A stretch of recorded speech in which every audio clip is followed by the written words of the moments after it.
पहिला इतिहास अध्याय 12। दावीद सिकलाग येथे किशाचा पुत्र शौल याच्या भीतीने लपून राहत होता। त्या समयी जे त्याचकडे आले व ज्यांनी त्यास युद्धात कुमक केली ते शूरवीर हे। ते धनुर्धारी असून उजव्या डाव्या अशा दोन्ही हातांनी गोफणगुंडे व धनुष्यबाण मारीत असत।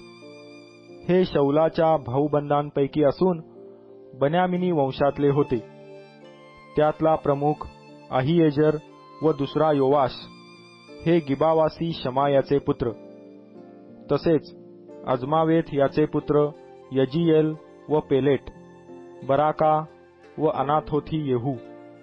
गिबोनी इश्माया हा तिसातला एक महावीर असून त्या तिसांवर नायक होता। आणि यिर्मया, यहजीएल, योहानान, गदेराथी योजाबाद, एलुजय यरीमोत, बाल्या, शमर्या, हरुफी शफ्ट्या, एल्काना, इशिया, अजरेल, योबेजर व याशबाम हे कोरहाचे वंशज। आणि गदोरी यरोहामाचे पुत्र योएला व जबद्या।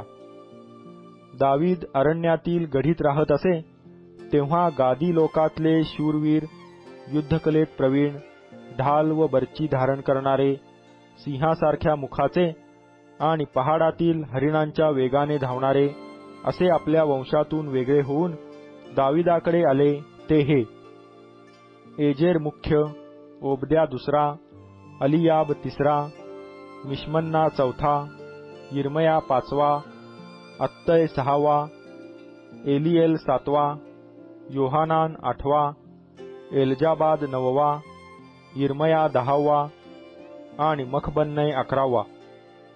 हे गादी सेनानायक होते। त्यातला कनिष्ठ 100 तोडीचा होता व त्यातला श्रेष्ठ 1000 तोडीचा होता। पहिल्या महिन्यात यार्देन नदी दुथडी भरून वाहते तेव्हा यानीच नदी पार जाऊन पूर्व व पश्चिम ह्या 2 दिशाकडल्या खोऱ्यातील लोकास पळवून लाविले। बन्यामिनी व यहुदी लोकांपैकीही काही लोक दाविदाकडे गढीत गेले। दावीद त्यास सामोरा जाऊन म्हणाला, तुम्ही केवळ मित्रभावाने कुमक करण्यास मजकडे आला असल्यास माझे मन तुम्हाशी जडून राहील। पण तुम्ही माझ्याशी दगा करून मला शत्रूच्या हाती देण्यासाठी आला असल्यास आपल्या पूर्वजांचा देव हे पाहून तुम्हास शासन करो, कारण माझ्या हातून काही उपद्रव झालेला नाही। मग त्या तिसातला प्रमुख जो अमासय यास आत्म्याने व्यापिले व तो म्हणाला, हे दाविदा, आम्ही आपलेच आहो। इशाय पुत्रा, आम्ही आपल्या पक्षाचे आहो।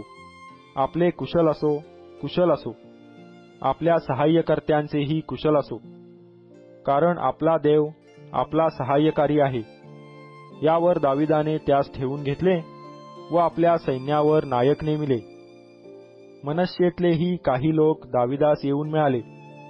त्या समयी तो पलिष्ट्यास मिळून शौलाशी युद्ध करण्यास गेला होता, पण त्याने पलिष्ट्यास सहाय्य केले नाही, कारण पलिष्ट्यांच्या सरदारांनी आपसात सल्ला करून त्यास लावून दिले।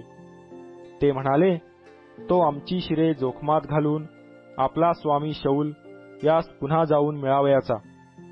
तो सिकलाग येथे गेला तेव्हा मनश्शेतले अदनाह, योजाबाद, यदिएल, मिखाएल, योजाबाद, अलीहू, सिलथय हे मनश्शेचे सहस्त्रपती फितून त्याचकडे गेले। त्यांनी लुटारूंच्या टोळीपासून दाविदाचे रक्षण केले। ते सर्व शूरवीर असून सेनानायक होते। दररोज लोक दाविदाची कुमक करण्यासाठी त्यास येऊन मिळत। शेवटी त्याची देवाच्या सेनेसारखी मोठी सेना बनली। परमेश्वराच्या वचनानुसार शौलाचे राज्य दाविदाच्या हाती द्यावे म्हणून जे लोक युद्ध करण्यासाठी हत्यारबंद होऊन हेब्रोन येथे त्याचकडे आले त्यांच्या प्रमुखांची गणती ही: यहुदी लोकातले ढालबर्ची धारण करणारे, लढावयास हत्यारबंद झालेले लोक 6800, शिमोनी वंशातले लढाईस सिद्ध झालेले शूरवीर 7100, लेव्यातले 4600 इतके होते। अहरोन घराण्याचा नायक यहोयादा होता. त्याच्याबरोबर 3700 लोक होते. सादोक नावाचा एक तरुण महावीरही आला. त्याचबरोबर त्याच्या बापाच्या घराण्यातले 22 सेनानायक आले. शौलाचे भाऊबंद बन्यामिनी यापैकी 3000 आले. कारण हा वेळ पावेतो बहुतेक बन्यामिनी लोक शौलाच्या घराण्यास धरून होते. एफ्राईमी लोकातले महावीर जे आपापल्या पितृकुळातील नामांकित पुरुष होते ते 20800 आले. मनश्शेच्या अर्ध्या वंशातले 18000 लोक दाविदास राजा करण्यास आले. त्यांची नावे नोंदण्यात आली. कालप्रवृत्ती ओळखून इस्रायलाने काय करावे हे ज्यांना कळत होते असे इस्साखार वंशातील 200 नायक आले.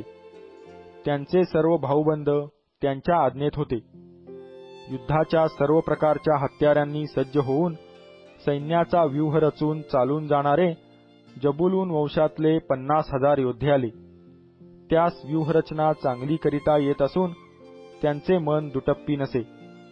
नफ्ताली वंशातले सेनानायक 1000 व त्याचबरोबर ढाल व भाला धारण करणारे 37,000 आले. सैन्याची व्यूहरचना करणारे दान वंशातले 28,600 योद्धे आले.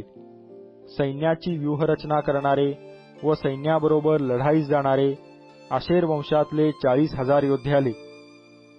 यार्देनेच्या पूर्वेस राहणारे रौबेनी, गादी व मनश्शेचा अर्धा वंश यातले 1,20,000 लोक युद्धाच्या सर्व प्रकारच्या हत्यारांनी सज्ज होऊन आले.